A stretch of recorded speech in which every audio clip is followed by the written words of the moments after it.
ऐसी भूमि गुरुकुल की जहाँ ज्ञान की निर्मल धार बहे, सेवा सुमिरन सत्संग विद्या प्रभु भक्ति का प्यार बहे। जय भोले जी की। जैसा कि हमने आपको शिक्षा से संबंधित अपनी पिछली वीडियो में यह बताया था कि शिक्षा का किसी भी मनुष्य के जीवन में क्या महत्व होता है, आइए आज की इस वीडियो में एक संक्षिप्त कहानी एवं कुछ विचारों के माध्यम से जानते हैं कि शिक्षा प्रणाली का स्वरूप किस प्रकार का होना चाहिए। किसी भी देश का भविष्य उस देश की शिक्षा प्रणाली पर निर्भर होता है, क्योंकि देश की उन्नति के लिए प्रत्येक इंसान जिम्मेदार है और वो ही देश को अपने ज्ञान, संस्कार एवं अपने अच्छे आचरण के जरिए बुलंदियों पर पहुंचा सकता है। आइए जानते हैं कि शिक्षा प्रणाली का स्वरूप किस प्रकार का होना चाहिए। शिक्षा अब संस्कार का विषय नहीं रह गई। शिक्षा अब अन्न का बोझ ढोने की वाहक होकर रह गई है। उदर की आवश्यकता अब धर्म है। शिक्षा उदर पोषण का आधार होकर रह गई है। श्रेष्ठ जीवन मूल्यों को जीने वाला मूल्यों को ताक पर रखकर जीने की खटपट में लग गया है। जो मूल्य कल तक यथार्थ थे, आज आदर्श के नाम पर उनका उपहास हो रहा है। परंपराएं दम तोड़ रही हैं और हम उनका स्वर तक नहीं सुन पा रहे। हाँ, जरूरत है एक ऐसी शिक्षा प्रणाली की जो कि प्रत्येक मनुष्य के भीतर ज्ञान एवं अच्छे आचरण वाले गुण भर पाने में सक्षम हो। एक ऐसी शिक्षा प्रणाली जो कि प्राचीन काल में गुरुकुलों में दी जाती थी।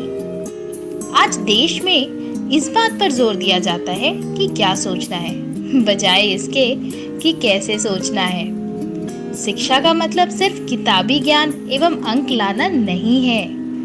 आजकल अधिकतर विद्यालयों में बच्चों की जिज्ञासा को बढ़ावा नहीं दिया जाता। लोगों का मुख्य लक्ष्य ज्ञान पाना नहीं, अपितु अंक लाना हो गया है। आज शिक्षा के मायने ही बदल गए हैं। बस हर तरफ दौड़ लगी है कि हमें सबसे ज्यादा अंक लाने हैं। अच्छे अंक लाना अच्छी बात है, परंतु जोर केवल ज्यादा अंक लाने पर ही नहीं, बल्कि ज्ञान को बढ़ावा देने पर भी देना चाहिए। यदि आप ज्यादा अंक ले भी आए तो ऐसे अंकों का क्या फायदा कि ज्ञान ही ना हो। अगर कुछ करना ही है तो ज्ञान को बढ़ावा देना चाहिए। देश में बढ़ते अपराध, आत्महत्या आदि यह सब ज्ञान के अभाव से ही हो रही है। बच्चे के ऊपर अपनी इच्छाएं थोपना, अपने बच्चों को किसी अन्य बच्चे से तुलना करना, यह सब बातें बच्चे के मानसिक विकास के लिए बाधक सिद्ध होती हैं। अगर हम प्राचीन काल की शिक्षा प्रणाली की तरफ गौर करें तो हम पाते हैं कि गुरुकुल शिक्षा पद्धति में मनुष्य के सर्वांगीण विकास के लिए ज्ञान दिया जाता था।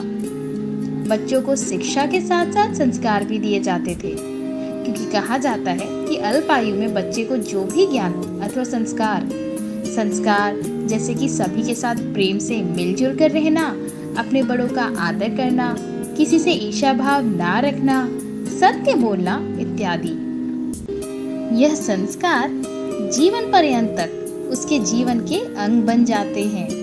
इस प्रकार की शिक्षा एवं संस्कार बच्चे के चरित्र निर्माण में सहायक होती है। जैसा कि हम सभी जानते हैं कि प्रत्येक बच्चा अथवा व्यक्ति एक दूसरे से भिन्न होता है।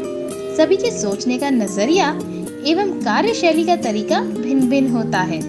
इसीलिए हम सभी को यही कोशिश करनी चाहिए कि हम जिस भी बच्चे अथवा व्यक्ति को शिक्षित करें, उसकी प्रतिभा का अंदाजा सिर्फ किताबी ज्ञान के जरिए ना लगाएं, बल्कि उस बच्चे के अंदर छिपी प्रतिभा पर ध्यान दें कि वह किस क्षेत्र में निपुण है। यदि वह किताबी ज्ञान में कमजोर है लेकिन अन्य दूसरे क्षेत्र जैसे कि खेल, डांस, ड्रामा, पेंटिंग इत्यादि में निपुण है, तो उसकी प्रतिभा को सराहें और उसे आगे बढ़ने के लिए प्रोत्साहित करें। किसी भी बच्चे की सबसे पहली पाठशाला उसका घर होता है। माता पिता ही बच्चे के सबसे पहले गुरु अथवा शिक्षक होते हैं। इसीलिए सभी बच्चों के माता पिता से विशेष अनुरोध है कि कृपया आप अपने बच्चों को अच्छे संस्कार दें एवं बच्चों के अंदर की प्रतिभा को तराशें और वह जीवन में जो भी कुछ बनना चाहते हैं उस सपने को साकार करने में उनका सहयोग करें।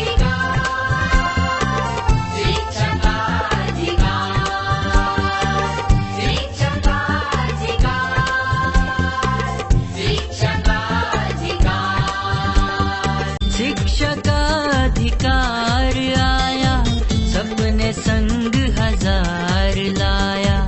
सब पढ़ेंगे, आगे बढ़ेंगे, हक हमने है अपना पाया। शिक्षा का अधिकार आया, सपने संग हजार लाया।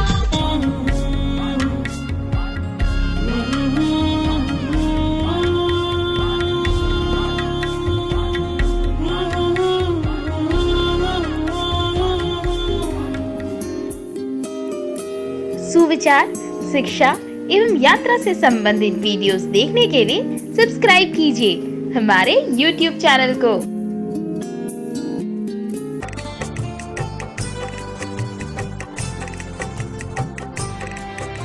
जय भोले जी की।